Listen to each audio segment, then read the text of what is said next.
नमस्कार, मैं विश्वास राय आपका स्वागत करता हूं टारगेट विद विश्वास राय चैनल में। आज हम खिलाफत आंदोलन और असहयोग आंदोलन, इन दो आंदोलनों पर चर्चा करेंगे जो कि आधुनिक भारत में यदि हम देखें तो गांधी युग में ये दो आंदोलन बहुत ही महत्वपूर्ण भूमिका निभाते हैं और हमारे महात्मा गांधी जी ने भी इन आंदोलनों में एक तरह से कहें तो लीड का रोल किया था।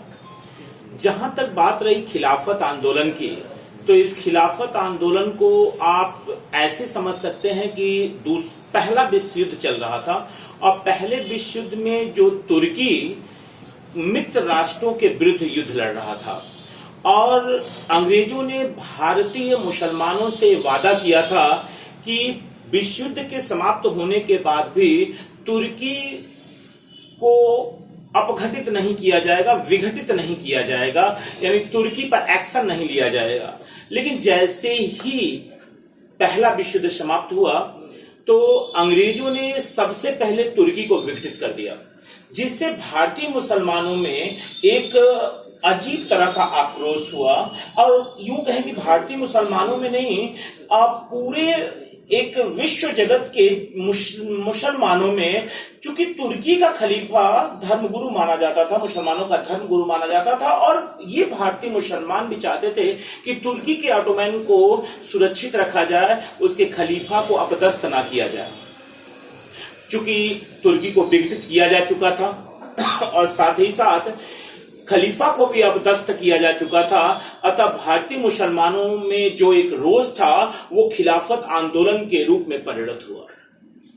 बात जहां तक खिलाफत आंदोलन की है तो इसको आप इस तरह से भी देख सकते हैं, 1919 से 1924, यानी 1919 में मोहम्मद अली, शौकत अली, जिन्हें आप दो अली बंधुओं के नाम से भी जानते हैं, अबुल कलाम आजाद, हजरत मोहानी, डॉक्टर अंसारी, ये महत्वपूर्ण लोग थे जो लीड कर रहे थे खिलाफत आंदोलन को।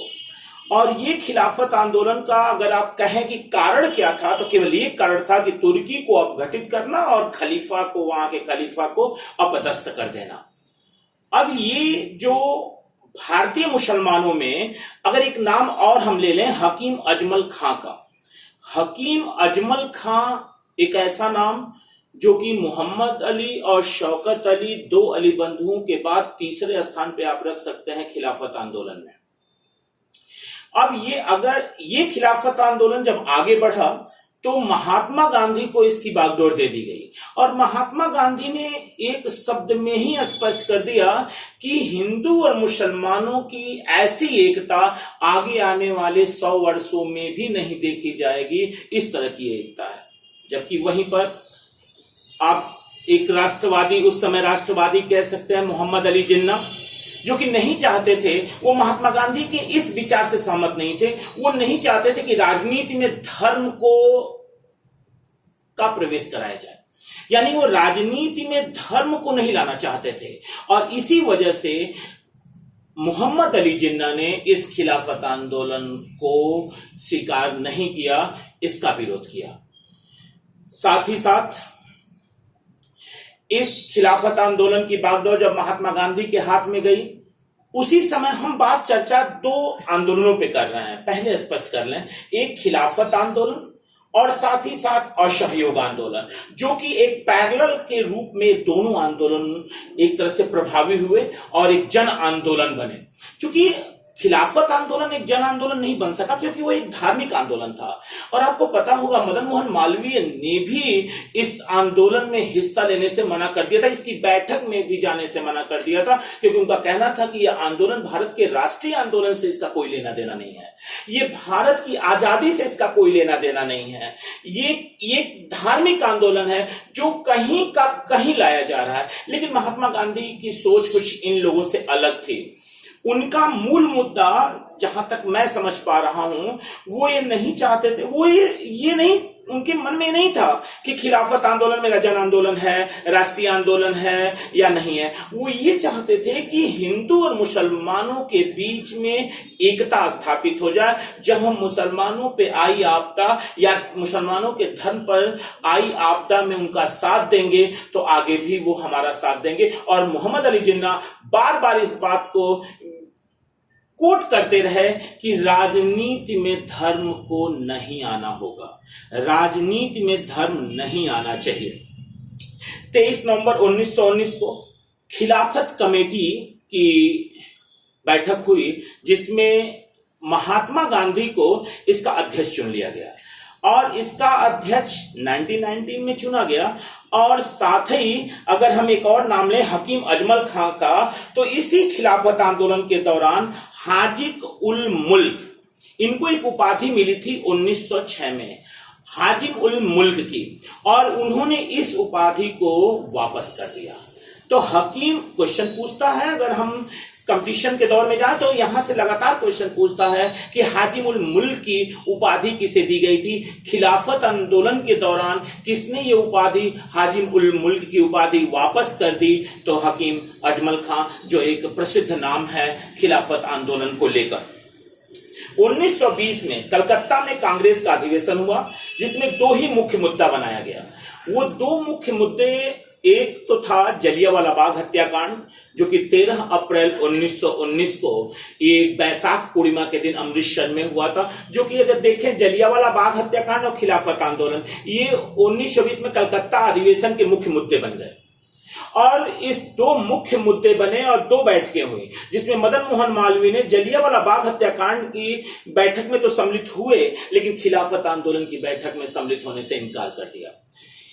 अगर हम जलियांवाला बाग हत्याकांड पे थोड़ा सा फोकस लें तो ये रॉलेट एक्ट से चालू हुआ था। 1917 में सिडनी रॉलेट की अध्यक्षता में एक आयोग गठित किया गया था, जो कि क्रांतिकारियों पर किस तरीके से निर्बंधन लगाया जाए वो इस बात पर चर्चा कर रहा था।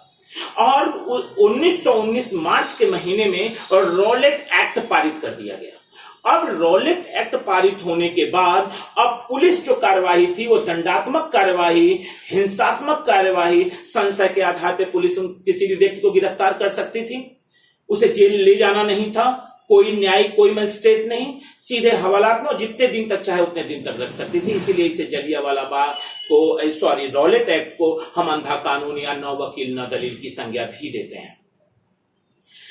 यही 1919 डॉक्टर सत्यपाल और सफीउद्दीन किचलू, इन दो लोगों ने इस रॉलेट एक्ट का विरोध किया और इनको गिरफ्तार कर लिया गया।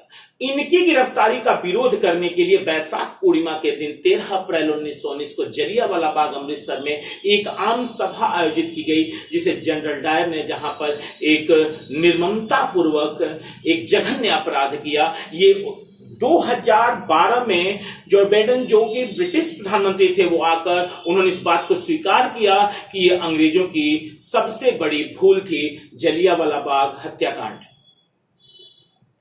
दो आयोग गठित किए गए यहां पे।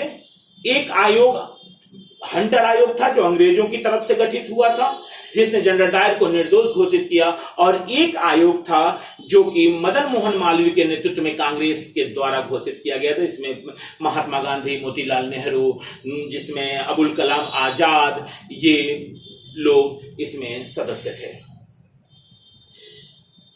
1920 जो कलकत्ता अधिवेशन हुआ था, मैंने बताया कि इसमें दो मुख्य घटक थे, एक जलियांवाला बाग हत्याकांड और एक था खिलाफत आंदोलन।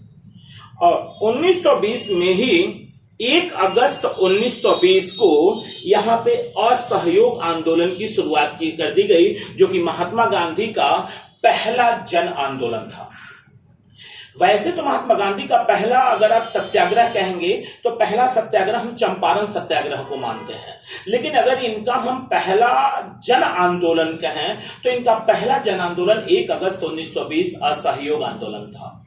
और नॉन कोऑपरेशन मूवमेंट जो 1 अगस्त 1920 को हुआ था, उसमें उसी दिन तड़के हमारे बाल गंगाधर तिलक की मृत्यु हो गई। तो ये दोनों चीजें एक साथ चली, उनकी रस्में निभाई गई, वो एक शोक सभा आयोजित की गई और साथ ही साथ एक असहयोग आंदोलन भी अपनी पूर्णता की तरफ, पहला जन आंदोलन आगे की तरफ बढ़ा। ये जो 1 अगस्त 1920 जो कि बहुत तेजी से उभर रहा था ये आंदोलन, और महात्मा गांधी ने स्पष्ट रूप से कह दिया था कि यदि आप लोगों ने मेरे द्वारा कहे हुए उच्चारण पर अगर साथ दिया तो 1 वर्ष के अंदर आजादी मिल जाएगी। 1920 के बाद समय गुजर रहा था, लेकिन जैसे नाई अपना बाल बनाना छोड़ दें, बच्चे स्कूल जाना छोड़ दें, अध्यापक पढ़ाना छोड़ दें, गाड़ी खींचने वाले गाड़ी खींचना छोड़ दें, अंग्रेजों के यहाँ काम करने वाले वो काम करना छोड़ दें। लेकिन हाँ, याद रखिएगा, उन्होंने पुलिस को ये नहीं कहा था कि वो अपना कार्य छोड़ दें, उन्होंने कहा था कि भारतीयों पर गोली चलाना वो बंद कर दें, मत चलाएं। तो लेकिन 1920 के बाद 1921 आ गया, जबकि कोई फर्क ही नहीं पड़ रहा था और अजीब तरह का एक भावावेश था और लग रहा था कि आंदोलन असफलता की तरफ जा रहा है। तो महात्मा गांधी को एक गोरखपुर, उत्तर प्रदेश के गोरखपुर जिले के चौरी चौरा नामक गांव ने एक उन्हें अपॉर्चुनिटी अवसर दिया कि इस आंदोलन को आप वापस ले सकते हैं, और वो था 5 फरवरी 1922 चौरी चौरा कांड। ये एक ऐसा कांड जो अभी वर्तमान सरकार ने इसकी शताब्दी वर्ष भी मनाया, और साथ ही याद रखिएगा कि ये जो 5 फरवरी 1922 चौरी चौरा कांड था, इसमें 23 पुलिसकर्मी शहीद हुए थे। एक गांव वालों ने, चौरी चौरा गांव वालों ने उस थाने को आग के हवाले कर दिया। इसमें लगभग 23 पुलिसकर्मी मृत्यु हुई। और 11 फरवरी 1922 को महात्मा गांधी ने असहयोग आंदोलन वापस ले लिया। महात्मा गांधी ने 11 फरवरी 1922 को असहयोग आंदोलन वापस लिया। 5 फरवरी 1922 को चौरी चौरा कांड हुआ था, कारण था ये, और 1 अगस्त 1920 को असहयोग आंदोलन चालू हुआ था। 2 वर्ष बीत चुके थे। 2 कमेंट बड़े प्रभावी हैं, फिर हम बात करते हैं। एक पंडित जवाहरलाल नेहरू द्वारा किया गया कमेंट कि जब कन्याकुमारी का गांव यदि कहीं कोई गलती करता है तो जम्मू कश्मीर के गांव की गलती की सजा कन्याकुमारी के गांव को कैसे दी जाए। और वहीं पे नेताजी सुभाष चंद्र बोस का कमेंट था कि हमें समझ में नहीं आता, जब ये आंदोलन अपने चरम पर जा रहा था तो गांधी जी ने आंदोलन वापस क्यों ले लिया। 2 कमेंट आए, लेकिन जहां तक बात थी, महात्मा गांधी स्पष्ट जानते थे कि 2 कंडीशन थी कि एक तो 1 वर्ष के अंदर आजादी नहीं मिली थी, अगर वो आंदोलन और खींचता तो आंदोलन वापस लेना पड़ता, और आंदोलन फेल्ड होने की अपेक्षा आंदोलन का स्वसम्मान वापस ले लेना ज्यादा उन्हें उचित लगा। और दूसरा कि जब 5 फरवरी 1922 को एक गलती हो चुकी थी, गलती अब आप कह सकते हैं वो हिंसात्मक करवाई थी। महात्मा गांधी जी ने कहा कि मेरा आंदोलन चूंकि अहिंसात्मक है और चूंकि यहां हिंसा हो चुकी है, अतः मैं अपना आंदोलन वापस लेता हूं। हाँ, हिंसात्मक कार्रवाई हो चुकी थी और हिंसा का जवाब हिंसा से ही मिलने वाला था। और महात्मा गांधी जी जानते थे कि ये मेरा प्रथम जन आंदोलन है, अगर ये उनके द्वारा दंडात्मक द्वारा, हिंसात्मक द्वारा कुचल दिया गया तो पुनः उसे उसी परिवेश में ला के खड़ा करना बहुत टेढ़ी खीर होगी। वो जानते थे कि आंदोलन को वापस लेने में ही भलाई है। उन्होंने अपने एक लेख में उन्होंने स्पष्ट लिखा, हाँ, अगर इसी में थोड़ी सी चर्चा करें तो उस लेख को हम रिलीवेंट बना सकते हैं। 1942 8 अगस्त 1942 क्विट इंडिया, भारत छोड़ो आंदोलन। उस समय महात्मा गांधी को बंबई के आगा खां महल में कैद कर लिया गया, नजरबंद किया गया था। जब आंदोलन हिंसात्मक हो गया तो यही अंग्रेज जब वहां जाते हैं और महात्मा गांधी से पूछते हैं कि आपका आंदोलन हिंसात्मक हो चुका है, अब आगे क्या, अपना आंदोलन आप वापस लें, वो तुरंत कहते हैं कि जैसी क्रिया करोगे वैसी प्रतिक्रिया मिलेगी, जैसी क्रिया करोगे वैसी प्रतिक्रिया मिलेगी। लेकिन वही 1922 जो 5 फरवरी 1922, वहां पे महात्मा गांधी इसलिए आंदोलन वापस ले रहे हैं कि मेरा आंदोलन अहिंसात्मक है।